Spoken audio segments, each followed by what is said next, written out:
BJP সৰকাৰ জিন্দাবাদ জিন্দাবাদ জিন্দাবাদ বিজেপি সৰকাৰ জিন্দাবাদ জিন্দাবাদ জিন্দাবাদ সাহেব জিন্দাবাদ জিন্দাবাদ লাহৰীঘাটৰ জিলা পৰিষদৰ বিজেপি মিত্ৰজোঁটৰ প্ৰাৰ্থী অগপ দলৰ মুছলেফুল আহমেদৰ নিৰ্বাচনী প্ৰচাৰ সভা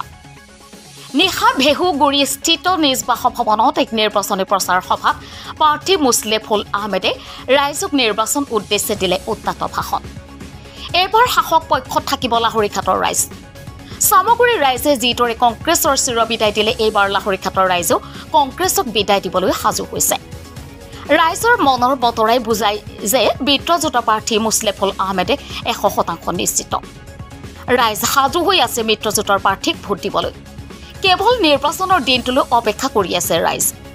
ৰাইজৰ স্বতঃস্ফূৰ্ত অংশগ্ৰহণে আমাক আৰু অধিক শক্তিশালী কৰি তুলিছে বুলি উল্লেখ কৰে প্ৰাৰ্থীগৰাকীয়ে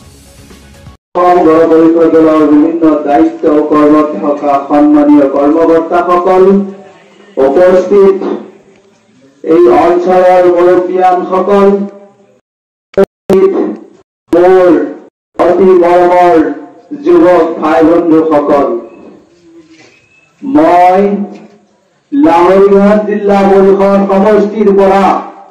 আপোনালোকৰ মাজলৈ এটি সোণৰ টুকুৰা লৈ আহিছো সোণৰ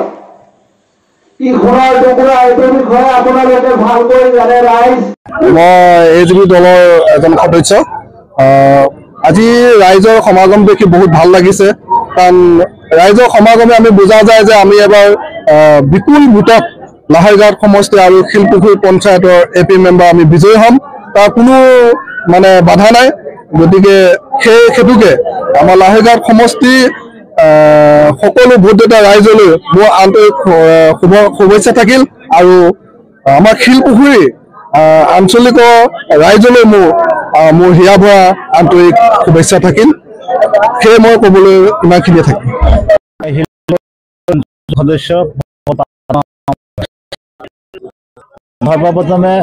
সকলো ভোটদাতা ৰাইজক ধন্যবাদ এবং কৃতজ্ঞতা জ্ঞাপন কৰিছোঁ এইটো কম মানে আমাৰ চৰকাৰে যি কাম কৰিছে এই কামৰ প্ৰায় প্ৰমাণ কৰিছে যে ইণ্ডিয়া চৰকাৰে জনগণৰ পক্ষত সদায় কাম কৰি আছে গতিকে আমাৰ মুছলিম সম্প্ৰদায়ৰ মানুহে এতিয়া বুজি পাইছে এইবিলাক আৰু ভুল নকৰে গতিকে আমাৰ মুছলিম সম্প্ৰদায়ৰ যিমান মানুহ আছে 80% মানুহে ইণ্ডিয়া চৰকাৰ বিজেপি চৰকাৰক ভোট দি আমাক বিপুল ভোটত বিজয়ী কৰিব মৌলানা ফুৰকান আহমেদ চাওক